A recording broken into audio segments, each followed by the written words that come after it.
આગામી 22 જાન્યુઆરીએ અયોધ્યા ખાતે રામ મંદિરનો ઐતિહાસિક પ્રતિષ્ઠા મહોત્સવ થવા જઈ રહ્યો છે। ત્યારે દેશના વડાપ્રધાન નરેન્દ્ર મોદીએ આ મહોત્સવ અંતર્ગત દેશના તમામ ધાર્મિક સ્થાનો પર સફાઈ અભિયાનને આહલેખ જગાવી છે।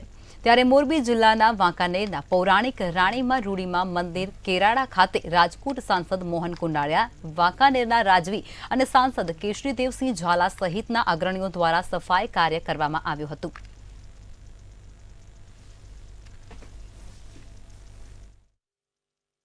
વાંકાનેર તાલુકાના કેરાડા ગામે રાણીમાં રૂડીમાની જગ્યામાં ઠાકર ધણીની જે મંદિર છે તેની સફાઈ ઝુંબેશ માટે અમારા સાથે અમારા સાંસદ રાજ્યસભાના કેશરીદેવસિંહજી, મામલતદારશ્રી, ટીડીઓશ્રી, અમારા પાર્ટીના પ્રમુખશ્રી, આ જગ્યાના મહંત ભગતશ્રી અને તમામ કાર્યકર્તા બંધુઓ સાથે મળીને આ મંદિરની સરસ મજાની સફાઈ ઝુંબેશ થાય અને આ મંદિરમાં કાયમી સફાઈ જળવાય એટલા માટે તાલુકા પંચાયતના માધ્યમથી ડસ્ટબિન કે જે કાંઈ જરૂરિયાત હશે તે પૂરી પાડવામાં આવશે।